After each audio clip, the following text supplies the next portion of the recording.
오늘 1절에 보면 제자의 수가 더해졌다 이렇게 됐는데, 제자들이 많아졌다는 이야기는 예수 믿는 사람들이 많이 일어났다는 그런 말씀입니다.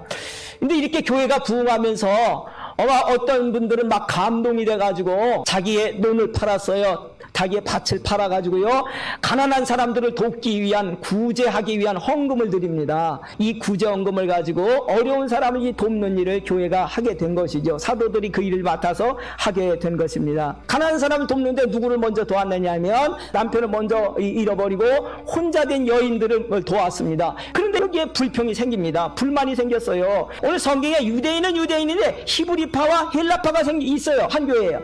왜 헬라파에 속한 여인들 중에서 왜 빼놓는 여인이 있느냐, 자꾸 불만이 생기니까 교회 안에요, 돈 때문에 시끄러워진 거예요. 교회가 시끄러워지고 막 이래 되니까 사도들이 거기 막 매달릴 수밖에 없게 된 거죠. 그 매달릴 수밖에 없으니까 사도들이 아무래도 이거 안 되겠다 그래가지고 성도들 다 모아놓고 한 말이에요. 우리는 말씀을 전해야 될 사람인데 말씀 전하는 일을 못하고 이것만 하고 있으면 이게 옳지 않다. 말씀을 제쳐두고, 그러니까 여러분들이 7명을 여러분들 가운데 세우라, 뽑아라. 그럼 그 사람들에게 이 돈을 가지고 어려운 사람 돕는 일을 맡기겠다. 그리고 우리는 기도하면서 말씀 전하는 일에 전념을 하겠다. 이렇게 얘기를 했던 거죠.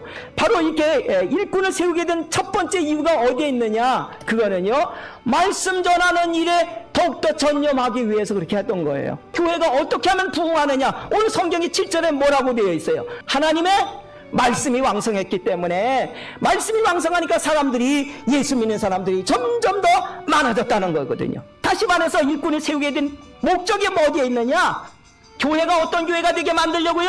하나님의 말씀이 왕성한 힘있는 능력 넘치는 교회가 되게 하기 위해서 일꾼들을 세웠다는 거예요.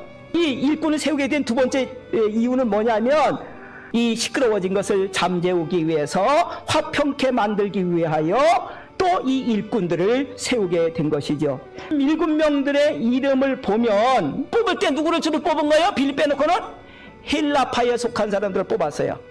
왜 헬라파 사람들을 뽑아갖고 일을 맡겼을까요? 누가 불평하니까?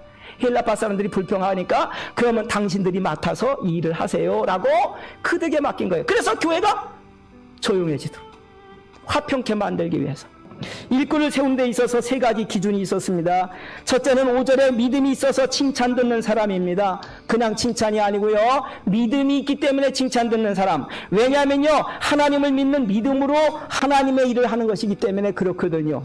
히브리서 11장에 보면 왜 가인의 제사는 안 받고 아벨의 제사만 받으셨는가?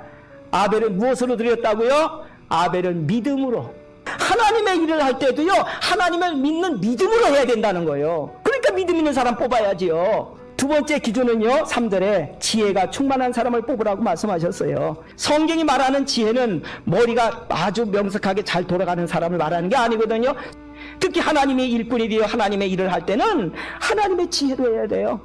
똑똑한 것으로만 해서는 안 돼요. 그럼 하나님이 그르쳐요. 교회 그르칩니다. 하나님이 원하시는 게 뭔지, 하나님이 싫어하는 게 뭔지, 하나님이 선하게 여기는 게 뭔지, 하나님이 악하다고 여기시는 게 무엇인지, 그 정도는 분별할 줄 알아야지 일을 할 거 아니에요. 나라의 일이든 교회의 일이든 어떤 일이든 말이에요. 아무리 세상에 지혜가 뛰어난 지혜도요, 구원받게 하는 지혜가 없어요. 구원받게 하는 지혜는 어디만 있어요? 성경에만 있어요. 그러니까 성경 말씀으로 무엇이든지 하는 사람은 지혜롭게 하는 사람이죠. 그렇기 때문에 우리가 하나님의 일할 사람을 세울 때는요, 하나님의 말씀으로 무장된 사람을 뽑아야 돼요. 세 번째 기준을 3절과 5절에 이렇게 말씀하셨어요. 성령이 충만한 사람을 세우라. 충만이라는 말 자체가요, 가득 찼다 그 말이잖아요. 가득 찼다는 말은 뭐예요? 성령의 지배를 받는다는 거예요. 완전히 지배받는다는 거예요. 성령에 사로잡혀 사는 걸 말하는 거예요. 여러분, 성령에 사로잡혀 살면 어떤 일이 일어나느냐? 갈라디아서 5장 22절 이하에 말씀하셨어요. 사랑이 넘치는 사람.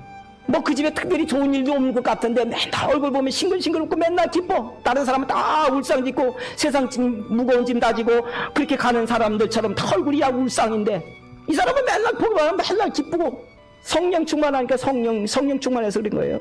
화평케 하는 사람, 오래 참는 사람, 다른 사람에게 자비를 베푸는 사람, 즉 남을 사랑하고 슬픈 일에 함께 슬퍼하는 사람, 선한 양심으로 사는 사람, 맡은 일에 충성을 다하는 사람, 성격이 온유하고 부드러운 사람, 절제할 줄 아는 사람. 이렇게 일꾼을 세우고 나니까 7절에 교회가 어떻게 바꿔졌느냐? 하나님의 말씀이 점점 왕성해져서 믿는 사람이 더 많아지게 되었다라고 되어 있어요. 우리 교회가 초대교회 일꾼을 세웠을 때처럼 하나님의 말씀이 점점 왕성해지는 교회가 되어서 예수 믿어 천국 가는 사람의 숫자가 날마다 늘어나는 교회가 되어지기를 원합니다.